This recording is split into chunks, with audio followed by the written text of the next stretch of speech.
All rise. Court is again in session. Please be seated. Okay, Ms. Clerk, well, how were they? Were designated what? 1 through 9? And you've had a chance to look at them? Yes, Your Honor, I have. And are there any that can be admitted by stipulation? Yes, Your Honor, 1 through 7. 1 through 7, okay. Then 1 through 7 are admitted by stipulation. That means on 8 and 9, let's have you folks sworn so that you can either begin by telling your story or begin with those exhibits or whatever makes sense to you. So, okay. So could I start by having the two of you sworn so whatever you say from this point on is under oath? Actually, you were already sworn when you were called as witnesses. We did do that before lunch. You remain under oath. I forgot you were sworn in their case. So anything you say this afternoon remains under oath. It's the same proceeding. Exactly. Okay. Let's see. Exhibit A states Jeffrey Feeney's criminal record and perjury to Washington County. And I'm basing that up, and the printout of his criminal record that came from the criminal courthouse in Napa County, and that's to show, his character and his background, and also the perjury part, which is on the video, is it's a copy of the court video, that I purchased from here. And it shows, well, of course, the thing is, it's hard for you to hear his statement because he was in the back of the court where there isn't a microphone. But he stated that he, was doing foster care for our son. That's the perjury part because the state did not place the boy, so, that would be a... Lying to affect the outcome. Okay, well, one thing you can't do is you can't go back and forth like you are. One of you got to talk, and then the other. But let me start with the first thing. So there's multiple things in that folder. It sounds like. Yeah, well, it just is basically, a summary of his criminal history in Napa County that I got from the criminal courthouse. So hold on for a second. And I understand why you'd group them together. They concern the same individual. I understand the subject matter. So one of them is a court document from Napa County, correct? Well, actually, two of them, they were just face sheets from the criminal court's Okay, then office. let me have you pause. Your reason for objecting or basis is what? Your Honor, the evidence that I examined was not a court document. It was, in fact, a CD. There's no paper in there? There was a printout of it was not a certified copy of anything. It looked like it could have just been typed on anything. It was a typewritten list of information at the top as to what I believe what Mr. Sablon purports to be on the CD. But I saw no official documentation of any kind, and certainly no certified copies of anything from any court of any jurisdiction I'm aware of. Is there more than one thing in that envelope? Yes. I'm not supposed to see anything that's not admitted, and sometimes that has to happen because there's no other way to resolve it, but that's why I'm asking the The questions. two items that I saw, Your Honor, were a CD in a sleeve and then a 8.5 by 11 piece of paper to which it was paper clipped. And then the 8.5 by 11 piece of paper to which it was paper clipped had, in small font, a list of basically a blurb of what I believe Mr. Sablon purports is contained on the CD recording. Okay, and is that in fact what was in that envelope? No, ma'am. What do you say? Actually, the printouts, that's the way that the criminal clerk's office does in Napa. They just, summarize it on white sheet paper. They don't certify it or anything. But on the CD, it is not the same thing as the paper. What is on the CD is a copy of the first hearing here in Washington County, where Mr. Feeney stated a lie on the court video. It's, it belongs. It's one of your court videos. So the CD comes from Washoe County. Yes, ma'am. The paper comes from Napa. Yes. And it's an exact duplicate of yours. It hasn't been altered in any shape or fashion. All I did is copy from the CD that I purchased here from Washington County. I copied it onto a DVD. I asked you the basis for objection to the paper. Yes. Do you also object to the CD? Yes, Your Honor, I believe, well, one, Mr. Feeney is not here, nor was he subpoenaed by Mr. Sablon. to be able to explain or be cross-examined as to the contents that Mr. Sablon purports are contained on the CD. Number two, all the findings that have been made by the master in the underlying dependency matter have already been admitted into evidence, or rather recognized by this court through judicial notice. I think they were, no, you're right, those were judicial notice, I beg your pardon. Yes, Your Honor. And so anything that was stated in court was already reduced to an order through a master's findings and recommendations, and later an order affirming after no objection. And therefore I would submit that anything stated by someone in the back of the courtroom, as Mr. Sablon has just stated, is irrelevant to these proceedings. And plus, Mr. Feeney was not subpoenaed. He's not here to explain or do anything with that kind of evidence presented.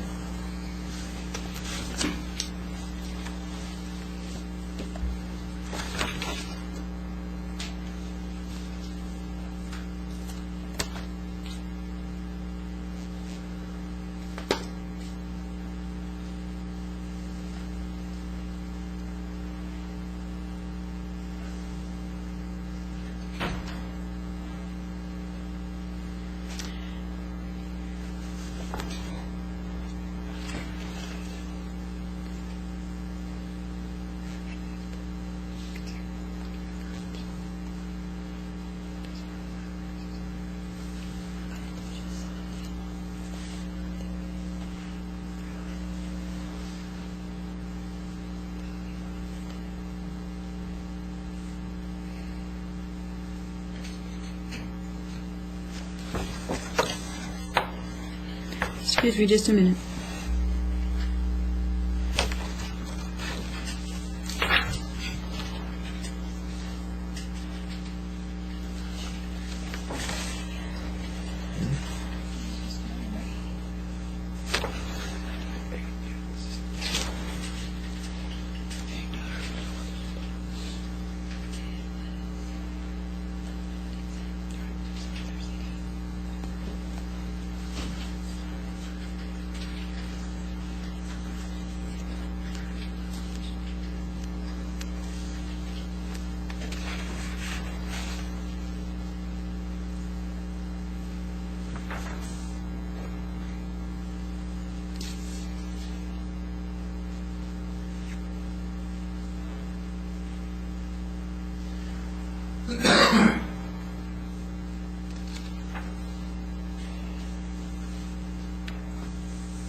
With respect to the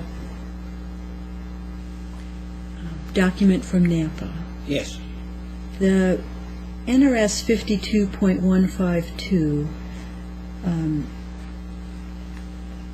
covers a paper being authentic if it's been certified, which is what Mr. Shannon is saying. It's not a certified copy, and I Yes, I understand. think you're saying that. And then with respect to so not being certified, over objection, I don't think I can receive it, so I won't be. With respect to the tape of our own court, why it is an out-of-court statement. This gentleman is not here testifying. That's true, Your Honor. In fact, he shouldn't have even been in that courtroom to begin with, because he's not a blood relative, and it's a confidential proceeding. And we did make that objection at that time. Right, and if you had made an objection, certainly We would did. have. Not to me. No, I know, not. Oh, okay. No, I'm just saying I didn't know, but I did make it at the time. But it is. So any statement of his on a tape is going to be hearsay. Have you any argument why it would not be? It's an out-of-court statement that you now want me to accept. Courtmaster Buffy Drillin asked him to identify himself. Do you just? Well, in fact, Mr. Woodson and Mr. Feeney both were here Neither one was invited. Mr. Feeney was not a blood relative. We expressed to Ms. Crutcher that we did not want Mr. Feeney in the courtroom because he's not a blood relative. Okay, you're talking about something different than I am. I'm talking about the admission of the CD as evidence today. Yeah. Okay, and evidently you want me to listen to it to hear something he said, correct? Well, yeah, all it is the same thing they already spoke about here in this courtroom about the foster care thing, and we already clarified that the state did not place our son. And he said the same thing on the court video. You know, he mentioned to Ms. Drilling about doing extended foster care and all that. Okay, then if it's cumulative of what he said already, I think it's probably not admissible because it's when they say an out-of-court statement, it's out of court where we are right now. Yeah, out of this court. And there are some exceptions to that, but I can't think of one. Right. So if he's already said it, I think it's probably in your best interest just to allow you to argue it from his testimony already, rather than count them. See, I had another question. Okay, now this court, right, this is not a confidential court? Or is it supposed to be a confidential proceeding? Let's find exactly what this chapter says. Because, like in California, you have family court, which is not confidential, and then JV, where is confidential. You know, it varies within family and juvenile court in many states, including this one, so it's not even that simple. It's not all are one way and all are the other. It's a mixture in both courts. Some family court matters are closed, some are open, some juvenile are closed, some are open. Right. Okay, so 128.090. thank you. Yes, Your Honor. So let's.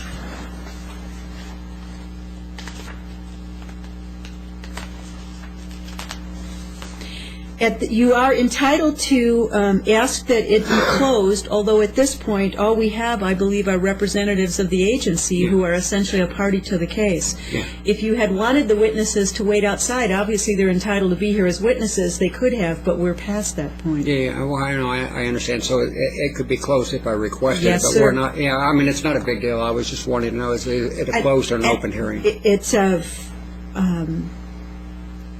So at this point, there's no one to ask for you to ask to leave. Well, I understand. Right. What I'm asking is an open session. It's under 10905. It's definitely closed unless there are people related to the proceeding. And I don't think we had anyone unrelated to the proceeding. No. We only had witnesses and these folks. So. Okay. Yeah, you answered my question. Now. So, I'm not admitting Exhibit 8. Okay. So, let's talk about what 9 is. Oh, 9 is, let's see, actually it pertains to Washoe County, and actually, Phoenix, and they're not here, but Washoe County is here. What is it, though? Let's see, the Exhibit 9 is a DVD or a CD, whatever you want to call it. It's actually a DVD. It's thing is, let's see, at the previous hearing with Ms. Drilling, actually the last hearing with Ms. Drilling, because there isn't. Oh yeah, we have one more scheduled after this. So it was a juvenile court. What it pertains to is that, is that Ms. Drilling determined that the state did not do reasonable efforts, and they had by the 23rd of this month to do so, and so they provided a visit. They had the Feeneys come up with our daughter. Well, the thing that we were not informed ahead of time is our daughter was ill, and it was verified at the visit on the video stating that she had a lung infection. And not at any time did we see a letter from her doctor saying that she was well enough for travel, or that it would, So it's a video of the last juvenile hearing? No. The video is of the last visit we just had, which was just recently on 2/18. So the video is a visit? Yes, it is. Okay. It's the last one, and then also, the thing is, it shows that she was sick, and that's what I put at risk, because the thing is, we did not see at any time any letter from Dr. Myers, which is her doctor, giving her, saying that she's medically sound for travel. Now I understand about the, I have no objection to the visit, but the fact that she had a lung infection, I mean, what was stated on the video is that it would have been possible for her to get, possibly get pneumonia also, because lung infections are very serious, and I've had pneumonia before, and I know. So the video was taken by whom, please? The video was taken by me personally. Okay. And so you took a personal video of the visit? Yes. And is that all that Exhibit 9 is? Yeah, and it also disproves Miss Bourne's allegation Just asking about... you, well, you're way ahead of me. What is it? It's a video, is it anything else? Yeah, well, it shows that we're being very attentive to our daughter. But it's a visit, it's a video? Yes. No other documents in there? Oh, no, there Okay. isn't any other document, just the video. Hang on.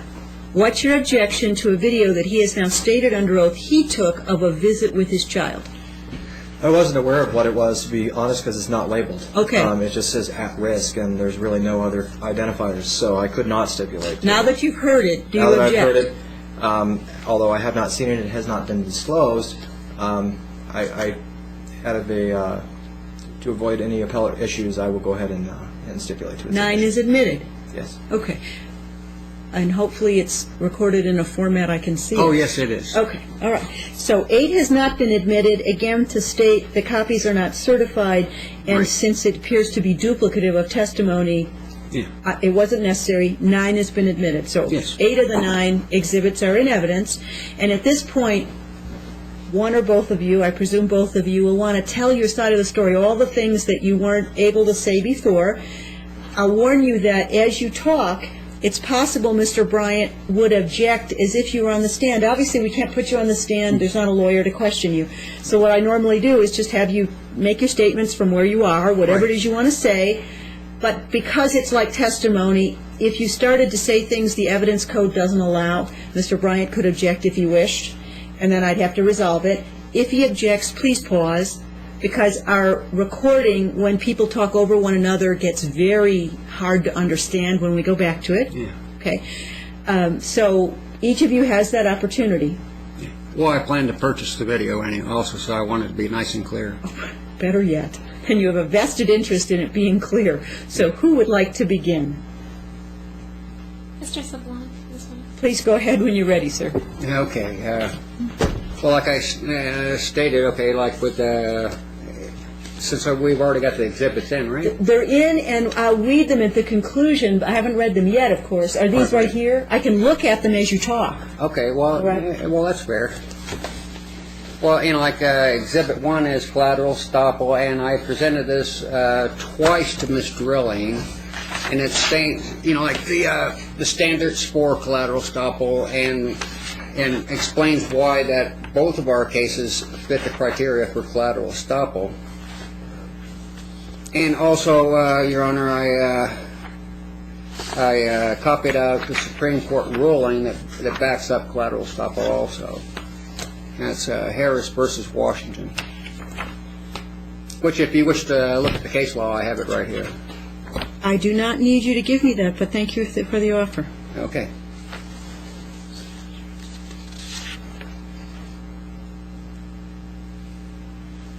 All right. Go. Keep continuing as you're ready, please. As Yeah, you're. well, I mean, like I said, I have the case law to back that up. That is Harris versus Washington. And the document in front of you, that's why it's collateral estoppel. But most importantly, before I continue with any other further exhibit, I wanted to get to the, I should have got to the Ninth Circuit Courts of Appeals ruling on Rogers versus San Joaquin, where, where in this ruling here from the Ninth Circuit Court, from this, from their conclusion, it states that, if there's no, immediate danger to a child or whatever, and the state, like the social service, has ample time to obtain a warrant, that they must do so. And so basically what this says is that the state cannot do a warrantless entry, investigation, or seizure of a child without probable cause. And no warrant was issued.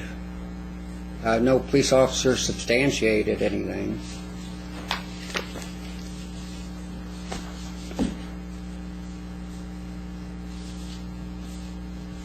And there was, and also talks about ample time. And they had from Saturday till late Monday afternoon to obtain a warrant, and they did not even attempt to obtain a warrant.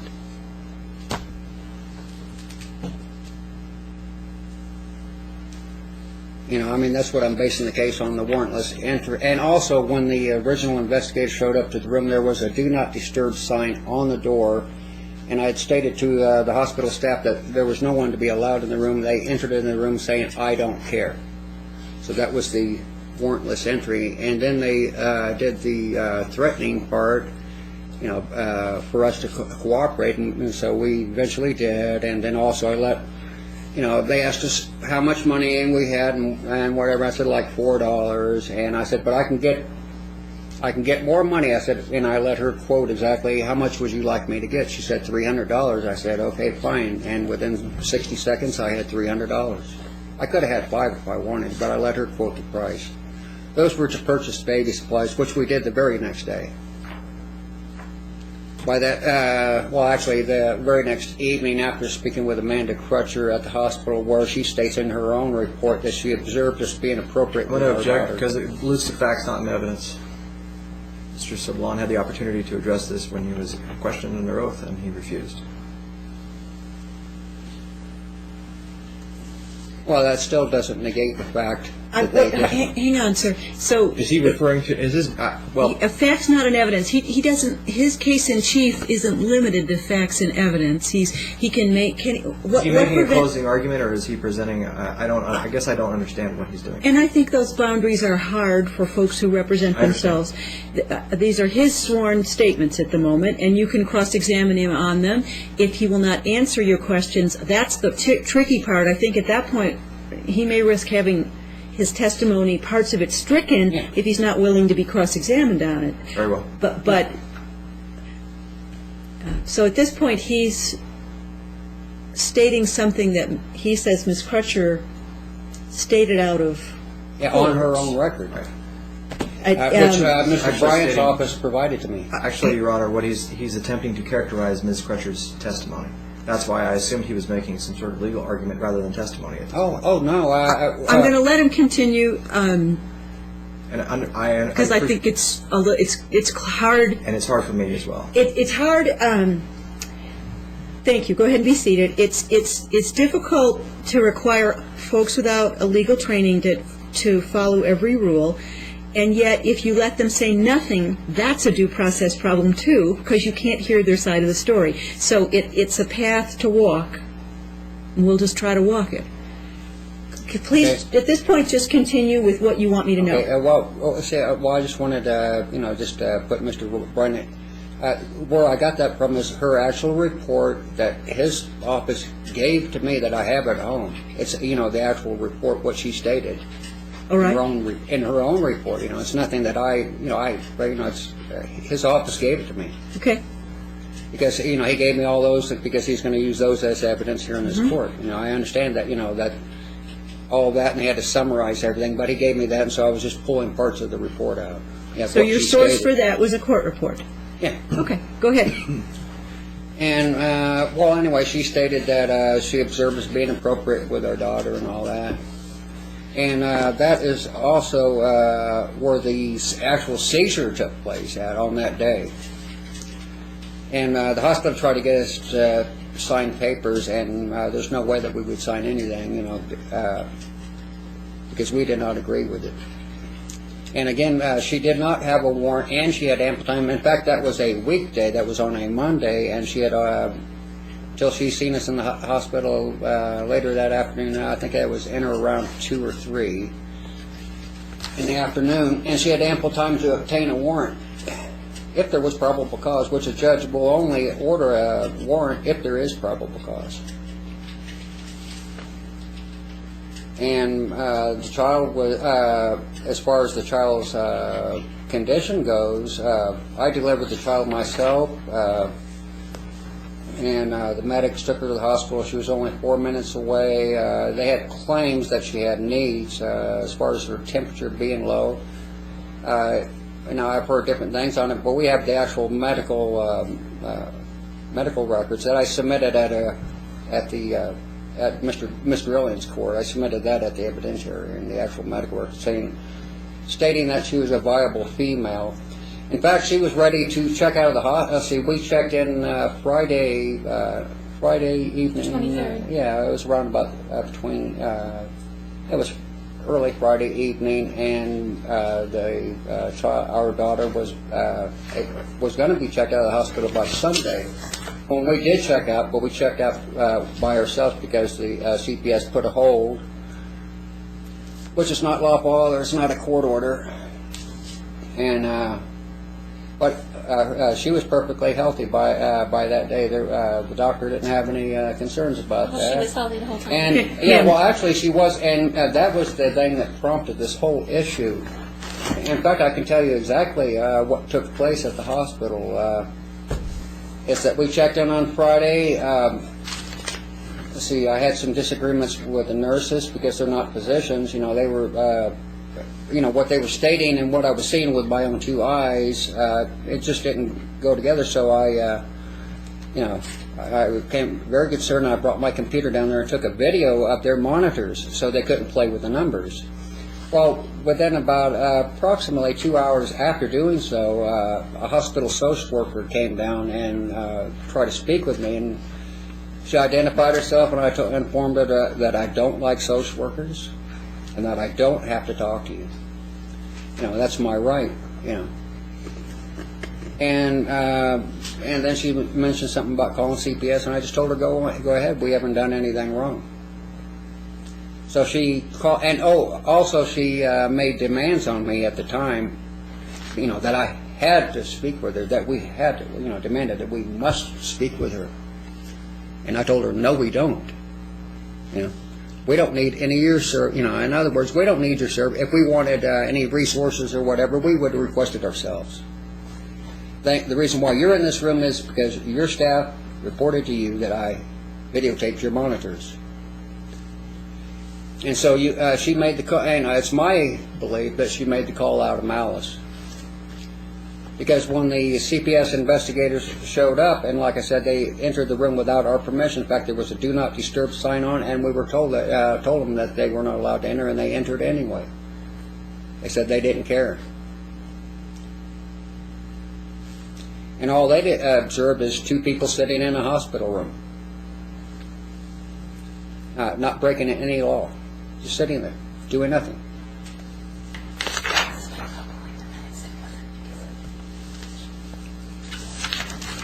Oh, yeah. Well, anyway, it's a matter of record. Anyway, that I originally called for the ambulance, the medics, and I signed all the admission papers at the hospital also.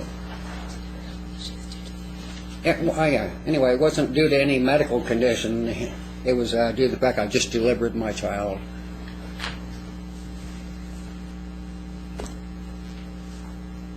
So, you know, there wasn't any law broken, so, you know, there wasn't any probable cause whatsoever. And we were at the hospital, and child was not in any imminent or immediate danger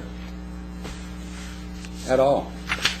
So, which means that if CPS wanted to make an issue of it, they had ample time to get a warrant. Child was not in the immediate physical danger. And Rogers versus San Joaquin, right here, states that if there isn't immediate danger to that child, physical danger, that you must get a warrant. That's what the Ninth Circuit Court of Appeals said, which Nevada is under their jurisdiction.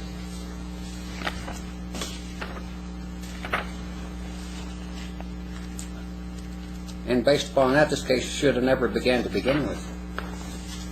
And take it a step farther, neither one of us have had children residing with us. Miss Matlock, it's been about 9.5 years, and I haven't had any children with me for 11 years. And you're taking, people are taking things from distant passes, distant past sealed, in fact, with sealed records. In my case, well, all the cases are dismissed. Ma'am, all the cases are dismissed. All these cases, and these are dismissed cases, and we know what dismissed means, right? You're not supposed to discuss it any further.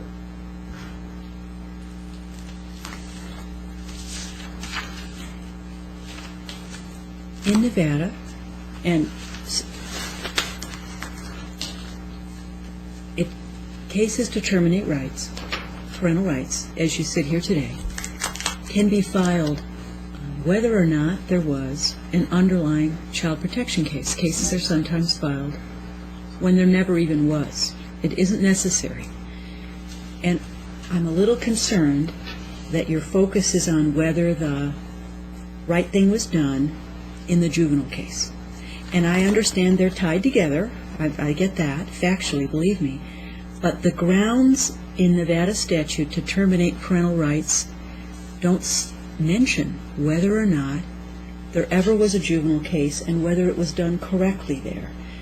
They talk about whether the grounds can be met that are in the Chapter 128 of NRS to terminate rights. So I wouldn't want you to end your own presentation focusing only on whether the juvenile case was correct and whether the warrant was issued. I think you have things to talk about, but none of those things appear in Chapter 128 as considerations as to whether your rights should be terminated today. What I'm going to have to write a decision on is whether it's proven that the fault grounds and the best interest grounds of Chapter 128 are met. Sometimes there is litigation over whether a warrant should have issued, but that's not what this litigation is.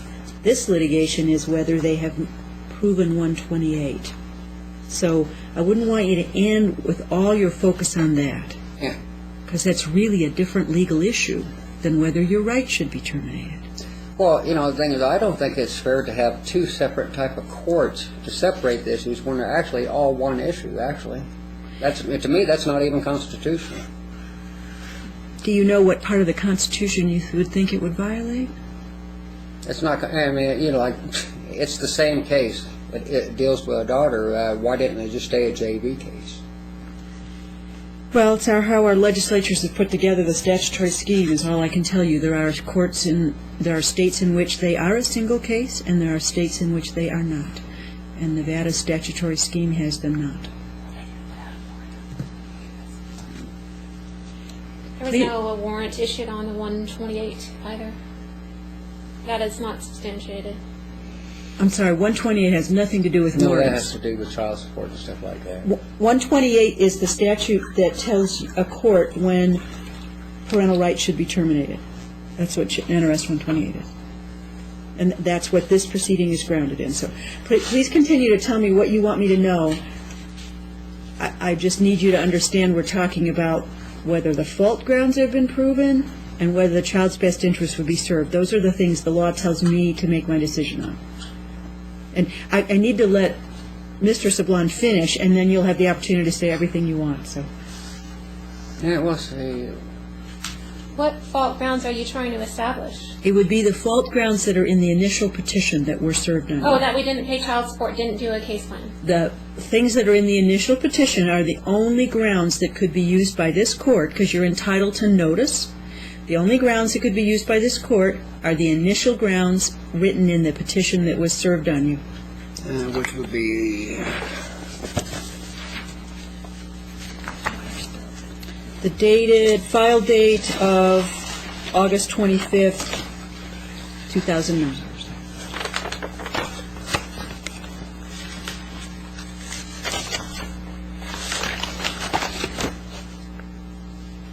And what individual is establishing this, other than Mr. Bryant? I can't answer those questions. It's your argument as to whether you think it was the admitted exhibits and the testimony and the things of which judicial notice were taken Okay, well, are what the court we're would not going to consider. do a case plan or child support because we filed a federal counterclaim, and that is our way of reunifying with our daughter. We filed a federal counterclaim. So the allegation that we don't wish to make any efforts to reunify with her, maybe we're not doing it the way they'd like to see us do it. But we did file a counterclaim, and that is our attempt to reunify with our daughter. So that would be a false allegation. Yeah, and though that NRS 128 says that it doesn't meet the standards of the Supreme Court on clear and convincing evidence, Your Honor. I'm sorry, sir? To quote the case, and I have it right here verbatim, is Santowski versus Kramer. This deals with the Supreme Court's ruling on when you're going to terminate somebody's rights. The standard. The standard is clear and convincing evidence. The worker should not have been allowed to testify. She misunderstood the legal standard, but it doesn't mean it's the one I'm going to employ. Nevada case law is perfectly clear. It's clear and convincing evidence. It follows the Sandusky case that you're citing. So even though the worker was not correct, the prior worker, not you, Ms. Boren, as to the standard used in these cases, that doesn't mean I'm going to use it, because that's not what the law is. Well, we object to the fact that he believes that there's clear and convincing evidence. We don't see any evidence at all. In fact, all the evidence that we have on our videotape contradicts everything that's being said. We have a slew of videotape evidence that clearly disproves everything. Well, this would be the time, ma'am, to detail what you think disproves what. That you're just giving me your conclusion, but what you think, what in the, because I haven't seen your evidence yet, but what you think. We have right here, right now. Well, see, I don't know. I think we're pretty well done with the hospital. But they're. And if at any point you want a few moments to talk and come back, I'm happy to give it to you. Well, these laws and requirements don't apply to a family unless you had a probable cause warrant. If you don't have a probable cause warrant, you can't apply these laws. Ma'am, 128, which is the termination chapter, does not have anything to do with warrants. I agree with you. The Ninth Circuit requires a warrant for a child protection case except in certain circumstances that the case law sets out. Today's hearing, I'm not saying in juvenile court, 128, anyone can file an action to terminate parental rights. Doesn't even have to be CPS. It could have been your mother, the Feeneys, it could be a stranger. It has nothing to do with the removal of your child legally. The warrant issue is a different issue. Well, I just don't see any clear and convincing evidence. I'm sorry. Okay, well, let's finish off with our exhibits. Let's see, we got to see Exhibit 1. I think you only got through one, that's right. I had two in front of me. Now, Exhibit 2 is conspiracy. This is where Washington County supplied confidential JV information to John Street, which is the Feeney's attorney, and it states in that petition that Washington County is seeking to terminate, looking for an excuse. And also, while we were in the Napa Valley, they spoke about this COPE agency, which we also spoke with them. And we also have a letter, which we have in as coming up as an exhibit also. Napa County is stating that they don't know anything about that. And also, the case-specific JV information has been made public access in California on their computer there. That was our confidential information. It was made ready available by Washoe County. That would be on attachment 9 of what you're looking for, if it says conspiracy on it. And if you note in there, it says that Washoe County is seeking to terminate. In other words, looking just for any excuse whatsoever.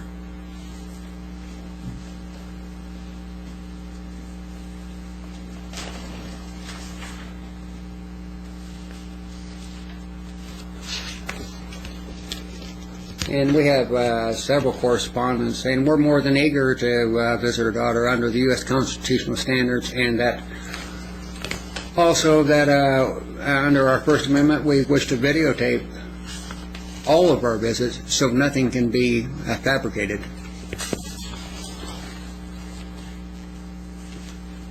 And also, we spoke with Cope personally after receiving the letter from Napa County, and they said they don't do out-of-state cases. And now today, Ms. Boren said that that that she has a letter stating that they are now. Well, I mean, they were either lying then or they're lying now. Of course, it's commonplace amongst the system to lie.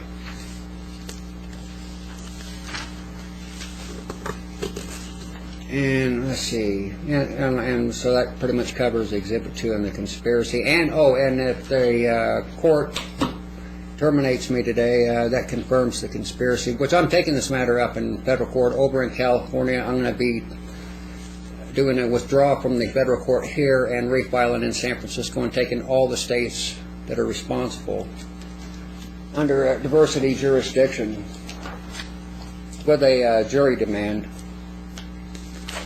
which that'll be the next thing I'll be working on. So all this will be brought over there anyway. We'll be returning home after we get our judgment from here. And I'll be working on the federal matter. And Exhibit 3 is, it says email fraud by Ryan Bourne. That's concerning our daughter's well baby checkup. And the reason why I say that it's fraud, if you look at it, and it also says, it's a cyber crime. Anything you do on the internet like that would be considered a cyber crime also. Is if you note in the subject line it says forward, but if you notice down in the message, right, when you do a forwarded text message, it says forwarded text message. It does not state that there. It doesn't show forwarded text message. So I cannot believe that to be an authentic forward. And that's why I'm claiming that it's fraud.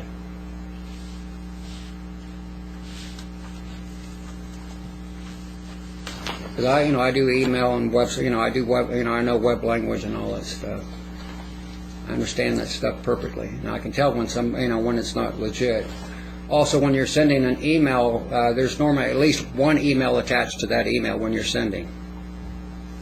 And all emails should, like when your initial one should have all the emails that you just emailed to in your sent mail.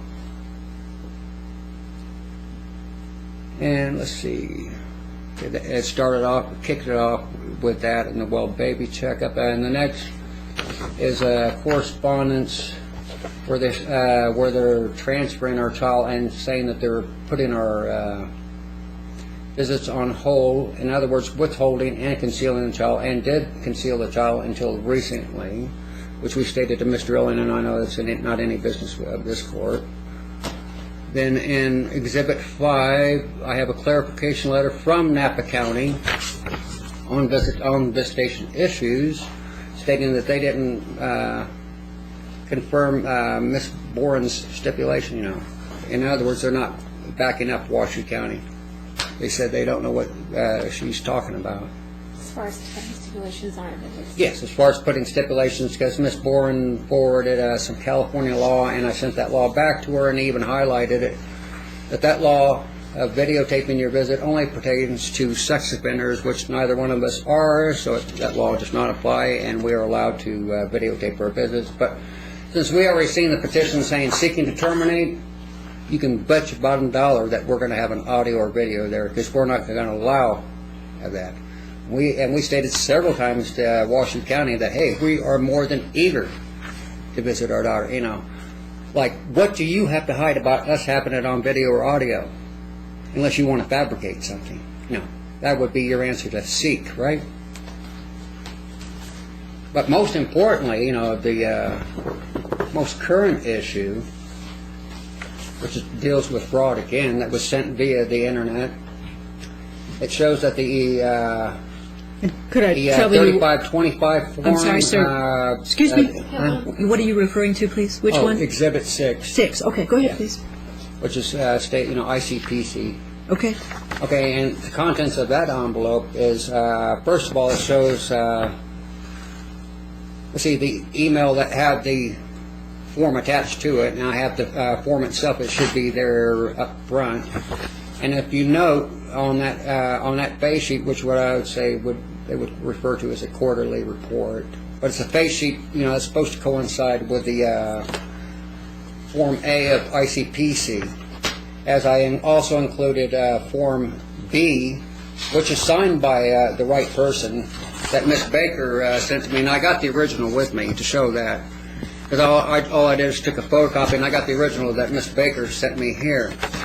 And if you notice on the one that Miss Baker sent me, that it has Shannon Foster's signature on it, which hers is the authorized signature, and on The same face sheet still has Shannon Foster typewritten on there, and also where the boxes are checked that it's computer generated and not hand checked. And also I have in that same exhibit, I have all the authorized people from Carson City that are allowed to sign these A and B documents and the face sheets that go along with them. They're supposed to correspond with each other, and I provided blank A and B forms. And if you note at the bottom of the A form, it requires signatures from both compact administrators from both sides of the border. And then it has stipulations how many days they have to sign it and get it back to you. And so if you're looking at the Carson City representatives, right, and then you're looking at the document she's seeing, notice that it's handwritten, and it has what's her name, Carla Navarro, which yes. she's not a deputy alternate, which her name should be on Form A to correspond with that, as the one Miss Baker sent, which does have the corresponding names. And to this day, I have not seen Form A, and it was not produced at the last hearing either, because Form A should have one of the authorized people that's in front of you, should have her name on it, and that's what name should be on that document that Miss Boren sent. One of those names.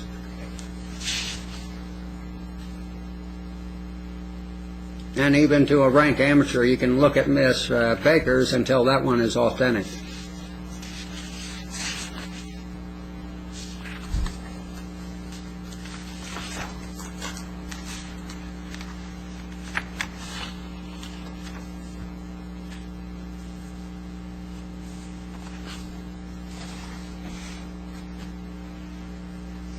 Yes, I say also, as far as being an alternate, you can of course have more than one title.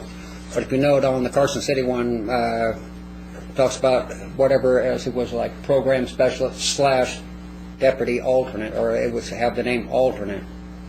And the same goes for California.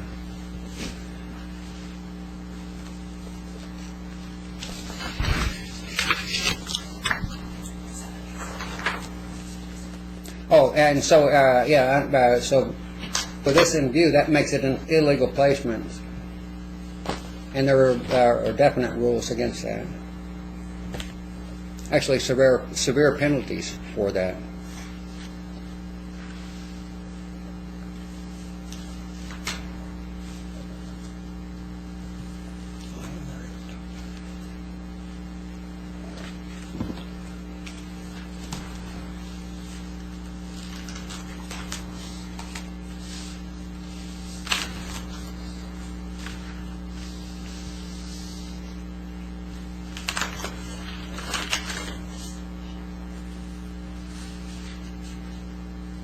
And then, of course, the plastic. Well, we're up to Exhibit 7 now, and that's just visitation requests, and we only put, let's see, I believe 1 or 2 in that. But there were several. We made several with no response. And like I said, we didn't get a visit till just recently. Under California Penal Code and the NRS, fit terms for concealment.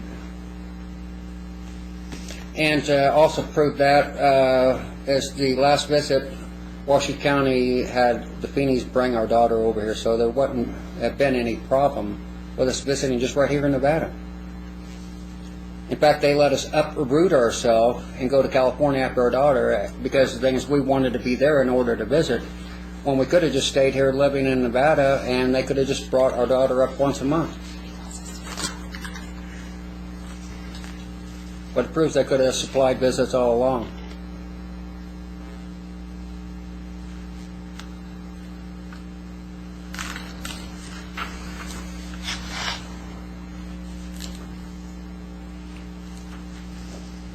And also when we were in California, even if we weren't living here, you know, if they would have said, hey, come to Washington County or Reno once a month for visitation, we had no problem coming over here and visiting our daughter. None whatsoever.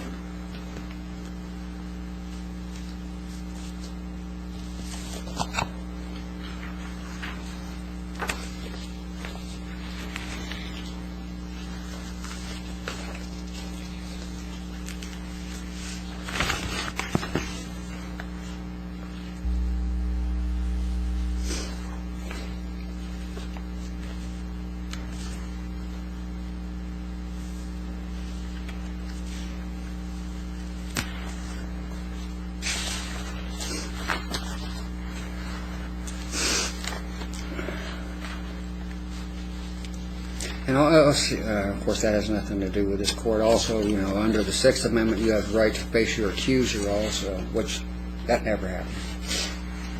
But that's okay, because I plan to bring St. Mary's over to California and sue them also, since they don't want to produce the employee that was responsible. So I'll just sue the hospital itself.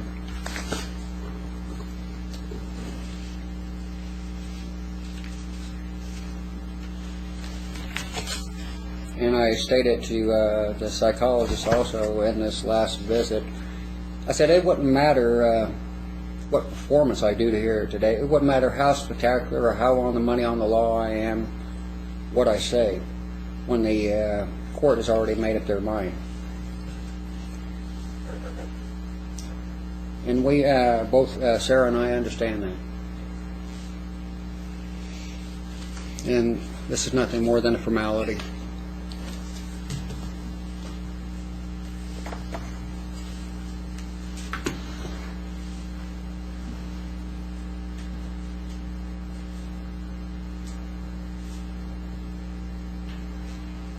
Oh, and see, most of all, constitutionally speaking, what has been perpetrated on Sarah and I falls under, let's see, what?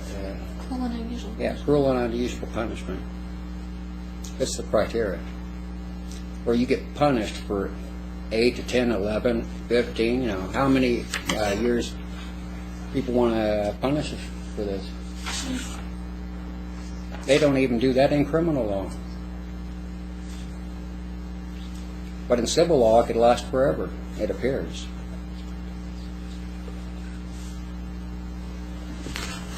Anything else, sir? That pretty much sums it up. Ma'am, what would you like to add, please?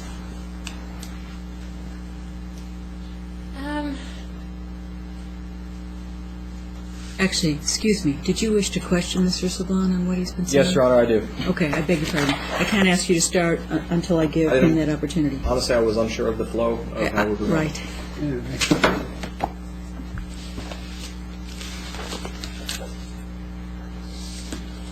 Mr. Sablon, you've heard the testimony today presented that you harassed Ryan Bourne. You've heard that testimony, correct? Oh, yes, sir. You've heard the testimony that you harassed Rebecca Feeney, correct? Yes, sir. You've heard that, or you've made the statements that you plan on suing the states that are responsible for Yes, sir. Electra being in care. Is that correct? Oh, no, not for being in care, for our rights being violated, and as far as being harassed, or what you refer to as... Objection, no response. Right, you need to let him finish his question, please, before you answer. Well, I was just going to answer his question. I don't think he was quite finished. The question was a yes or no question. You made the statement that you plan on suing states. Is that correct? Yes, for denying our constitution. You just made the statement that you plan on suing the hospital. Is that correct? Yes, we do.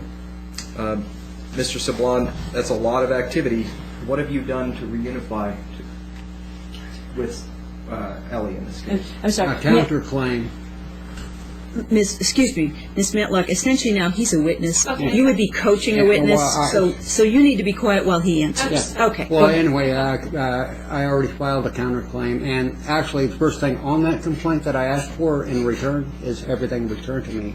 The children are my first concern, and that's what the complaint says, for the return of my children, plus compensation for pain and suffering. I already, like I said, I already have one federal case filed, and that's what it states on it. You can get a copy of it if you wish. No further questions. All right. Please go ahead, ma'am, with what you would wish to say. Well, there's no guarantee that if we did what they're asking, that we would that she would be returned to us anyway. And we've learned... Objection. I beg your pardon. One of you's got to it's your turn. finish, and then the other starts. So before you started, is there anything else you want to say, sir, before I turn to Ms. Matlock? Is there anything I want No, to is say? there anything else he wants to say, Mr. Saban wants to say before turning to Ms. Matlock? Or were you truly finished? Oh, yeah, I'm done. I was just... Okay. Then please, similarly, don't coach the witness. She needs to speak on her own. Please go ahead, ma'am. I just don't feel that a case plan would reunify me with my daughter. I know how CPS works, and everybody I've ever known who's done a case plan, including myself, has never gotten their children back, ever. Yeah, that's what I was going to say, is there are millions of stories of other individuals clear across the nation which verify this also. Yeah. All right, your opportunity's ended. It's your turn, so if you want to continue speaking, you may now. I just don't trust an agency that starts out lying to begin with, that doesn't follow the law to begin with. So why should I cooperate with an agency that I don't feel is acting ethically, morally, or legally? And that is my right as a U.S. citizen. If I feel that a case plan would do more harm than good, and end up giving me a lesser chance of getting my child back than if I were to file a federal case with a jury, that is my prerogative to make that judgment, and is also James' prerogative to make that judgment. We're free American citizens, or are we? Yeah. Well, that was one point that Sir. because he cut me off. Because he made a reference to Step Online and all that. Thing is, that's my First Amendment right. The newspapers do it, the media does it, and it's my First Amendment, and that's what I'm standing by. That's what Yeah, I and wish another thing I'd like to point out is our address is also given out without permission. As far as Mrs. Feeney talking about being harassed, they harassed us by taking our child and concealing him unlawfully and then filing a fraudulent case. So actually they violated us. And she never sent us an email after she abducted our child saying that the reasons why she felt that our blogs were unjustified. It was justified. And if it happened to any of you, you'd probably be wanting to do a much more drastic things than what we did. That's fine. Anything else, ma'am?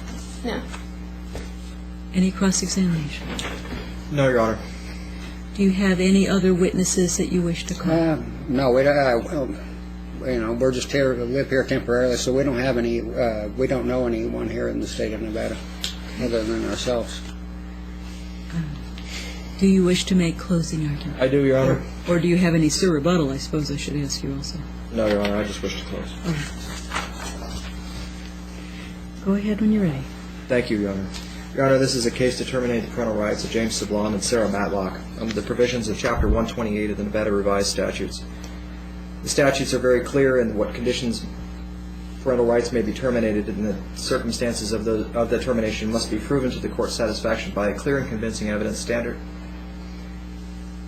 Your Honor, evidence has been submitted here today in the form of testimonial evidence and documentary evidence that I would submit to the court constitutes clear and convincing evidence of one parental fault, and I will go through the specific statutes of 128.0126 and 128.109 sub 1 sub b, in that the failure of these parents to substantially comply with a case plan and adjust the circumstances and remedy the conditions that led to the out-of-home placement, in this case within a 6-month period, has been proven by unrebutted and clear and convincing evidence. There's absolutely nothing that's been done during the time that this case has been, that the underlying juvenile case has been in existence. This child has been out of care for over 13 months. And to date, nothing can be identified other than periodic visitation that I would submit to the court constitutes any effort whatsoever on behalf of James Sablon and Sarah Matlock to reunify with their minor child, Electra Illuminati Sablon. In fact, when asked, the answer to what have you done to reunify was clearly answered with, we filed lawsuits. And we've heard a lot about lawsuits. We've heard a lot about what supposed judicial and legal statutory authority exists out there to compel the reunification of Electra with her parents, her biological parents. Yet, nothing has been stated that would comprise substantial or any kind of effort whatsoever to comply with a case plan to address the two primary areas that led to Electra's out-of-home placement, that being lack of stable housing and income, as well as the mental health issues that have been identified in previous cases with respect to the termination of parental rights of 2 other children, Jeffrey and Tyler, with respect to identification of mental health issues in the ongoing case by social services at the time of removal, and that have been found by the master in this case, and no objection being filed, were affirmed by this court. I would submit that the conduct of the parties in court today also is admissible evidence of a mental health condition that must be considered by this court, particularly with respect to unfitness under 128.018, and that by reason of their mental health condition in 106 sub 1, where the emotional illness or mental defect of these parents must be considered in determining the fitness of these parents. And I would submit that there's been no evidence whatsoever to rebut the unfitness evidence that has been submitted by the county. Unfortunately, Electra has not had the benefit of having her biological parents in her life, her entire life, up to this date. She's been neglected pursuant to the definitions of 128.014, subparagraph 2, and that Mr. Sablon and Ms. Matlock have refused, outright refused, to provide the necessary care for her well-being. There's been no support paid and no efforts made, and therefore only token efforts can be deemed to have been made by Mr. Sablon and Ms. Matlock pursuant to 128.015 sub 2. I would submit that the evidence also shows, by a clear and convincing standard, that it's in Electra's best interest to terminate the parental rights of her biological parents, and that she has been placed and is fully bonded with her adoptive home, prospective adoptive home, with Rebecca and Jeffrey Feeney, in that she is with a sibling. She has familial continuity with her maternal grandparents, that the grandparents have become not just the family, but evidence was presented and testimony was presented that was unrebutted that their bonds between the Woodsons and the Feeneys exceed that of friends. They are now family, and that those bonds will continue beyond today. The benefit of that relationship, of course, is the minor child in this case, Electra Illuminati Sablon, who everybody affectionately refers to as Ellie. Your Honor, in this case, there's been absolutely no evidence presented against the county's case, other than we've filed lawsuits and we've made our visits. But there's been nothing done, and that fact is unrefuted. Nothing done to reunify Sarah Matlock and James Sablon with their biological daughter. And while that is unfortunate, that is the unfortunate conclusion, I submit that the best thing that could happen for Ellie, the fortunate result of that circumstance, could be a termination of parental rights order so that Ellie can be adopted by her adoptive placements, Rebecca and Jeffrey Feeney. Thank you.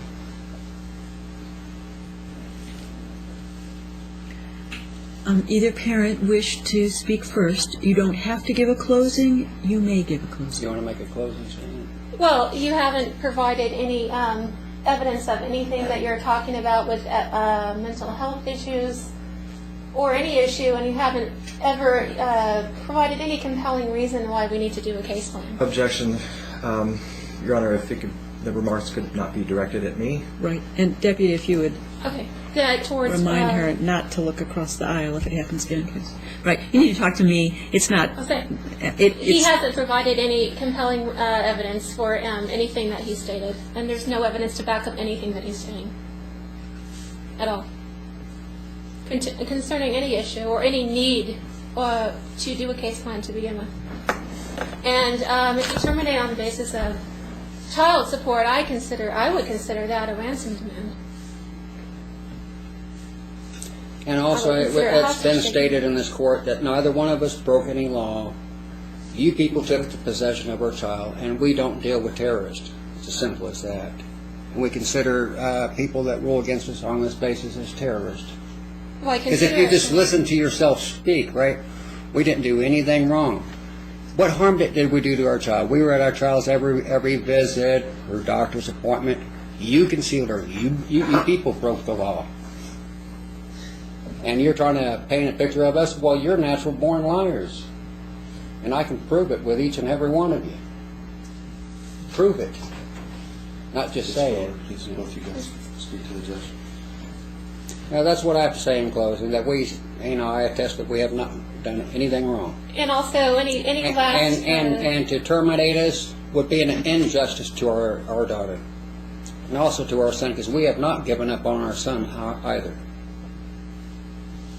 And also, Washington County didn't contact my children on behalf of their sister also. They only contacted one side of the family. And my children are blood relatives of my daughter.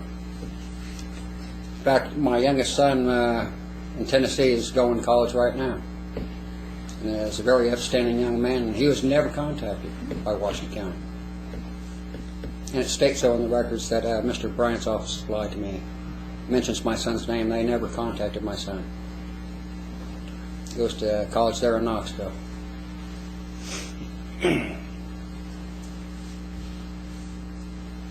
That's about all I have to say.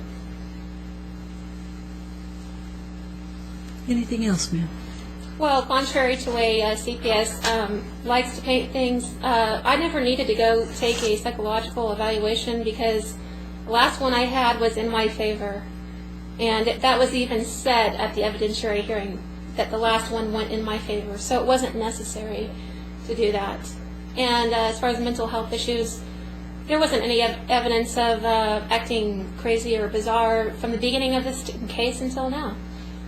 And it's understandable if people are angry because you came in without probable cause, but those are natural human feelings towards injustices done. Those are not, it's not acting bizarre or acting strange or anything like that. So I don't agree with those statements for that reason.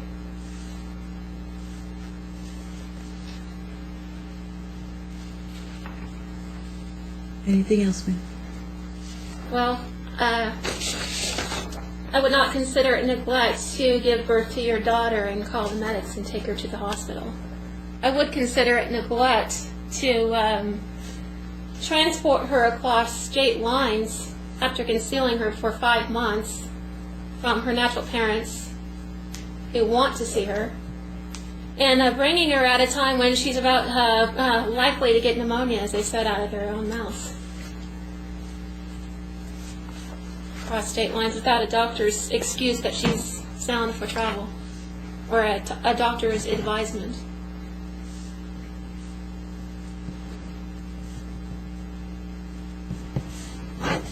Well, I did believe that the one part out that I already told the psychologist with the judge, and of course the DA already have their judgment already pre-made.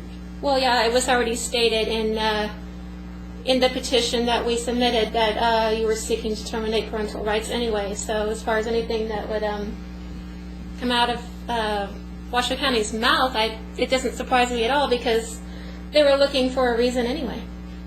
Well, it would be like I say, a miracle if the judge actually ruled in our favor. Well, I would consider it a miracle. Yeah. Anything else? No. Do you wish, you're entitled to a final word, do you wish? No, Your Honor, it's unnecessary. All right. My job includes reading the exhibits on both sides. I've skimmed the ones that Mr. Sablon offered, but I haven't had enough time with them, and I haven't read yours at all. So this will be the subject of a written order. I don't believe that we still, I assume, have no address for you, so... Yes, we live right close to here. It's 200 South Center, Room 6. Do you want an order when it's prepared sent, or would you like a copy left at Well, the window? we're planning to be here until April 1st anyway, because we're waiting on your judgment. So, yeah, it would be good to mail it to us. Okay. Otherwise, I can leave a copy at the front counter. I was giving you the date of the 9th, which is a week from tomorrow. Yeah, we'll be here. All right. By 9 a.m. on the 9th, the order will be available for pickup. We'll also put it in the mail to you in addition. And so Okay. could you repeat where you wish it mailed to? Yes, at 200 South Center Street, Reno, Nevada, which is only a few blocks away And from here. is there some other number that should be added, or is 200? 200 South Center, room 6. Thank you, room 6. Yeah, Okay. room number 6. So it'll be available for pickup, and it'll also be mailed. Okay, on what day now? The 9th, a The week 9th, from yeah, 'cause tomorrow. I have some banking business to take care of also. A week from tomorrow. All All right, thank you. Any questions? Nothing further. Okay. Then I'll come back and organize this when the proceeding is concluded. Thank you all. All rise.